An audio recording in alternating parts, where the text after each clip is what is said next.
SLBC టన్నెల్లో సహాయక చర్యల్లో ప్రభుత్వ వైఫల్యాన్ని కప్పిపుచ్చుకునేందుకే బీఆర్ఎస్ విమర్శిస్తున్నారని మాజీ మంత్రి హరీష్ రావు ఆరోపించారు. టన్నెల్లో ఎప్పటికీ సహాయక చర్యలు ప్రారంభం కాలేదని ఆగ్రహం వ్యక్తం చేశారు. ఎస్ఎల్బీసీ వద్ద సహాయ పనులను పరిశీలించేందుకు హైదరాబాద్ నుంచి ఉమ్మడి మహబూబ్ నగర్, నల్గొండ జిల్లా నేతలతో కలిసి హరీష్ రావు అక్కడకు బయలుదేరి వెళ్లారు. సహాయక చర్యలు వేగవంతం చేయడంపై మా అనుభవంతో కొన్ని సూచనలు చేస్తామని హరీష్ రావు తెలిపారు. 5 రోజులైంది.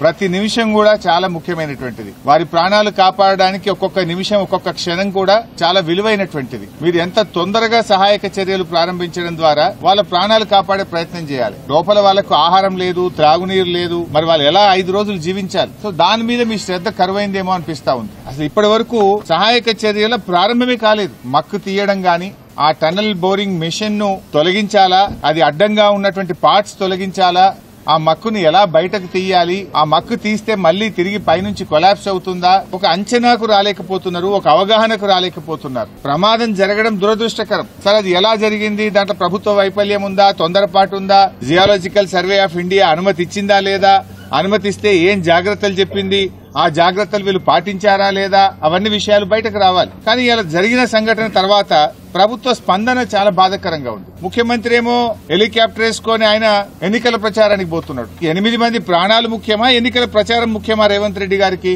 కనీసం ముఖ్యమంత్రి అక్కడికి వెళ్లి ఆ సహాయక చర్యల్ని ముమ్మరం చేయడంలో గాని, ఒక డైరెక్షన్ ఇవ్వడంలో కూడా అటు ముఖ్యమంత్రి గారు, ఇటు నీటిపారుదల శాఖ మంత్రి కూడా పూర్తిగా ఫెయిల్ అయిపోయారు. మేము బీఆర్ఎస్ పార్టీ తరఫున సహాయక చర్యల్లో ఇబ్బంది కలగొద్దు, ప్రభుత్వానికి సహకరించాలి, సంయమనం పాటించాలని చెప్పి గత 4-5 రోజులుగా మేము వెయిట్ చేశాం. కానీ బాధ కలిగే అంశం ఏంటంటే ఇప్పటి వరకు ఒక్క అడుగు ముందుకు బల్లే. There is no direction. దాదాపు 10 ఏజెన్సీలు ఉన్నారు. ఒక్కొక్కరు వెళ్తున్నారు, ఒకరొక మాట చెప్తున్నారు. మేము మీడియాలో చూసిందో, పత్రికల్లో చూసింది చెప్తున్నా నేను. What is the direction? అది ఎవరు ఇవ్వాలి? గవర్నమెంట్ ఇవ్వాలి. అందరి మాటలు విని ఒక స్పష్టంగా ఒక లైన్ ఆఫ్ యాక్షన్ ఇచ్చి దాన్ని వేగవంతంగా చేసి వాళ్ళని బయటకు తీసుకొచ్చే ప్రయత్నం చేయాలి. అందులో పూర్తిగా ఫెయిల్ అయిపోయింది గవర్నమెంట్. బాధ కలిగే అంశం ఏంటంటే మీ ఫెయిల్యూర్ ను కప్పిపుచ్చుకోవడానికి చిల్లర మాటలు మాట్లాడుతున్నారు.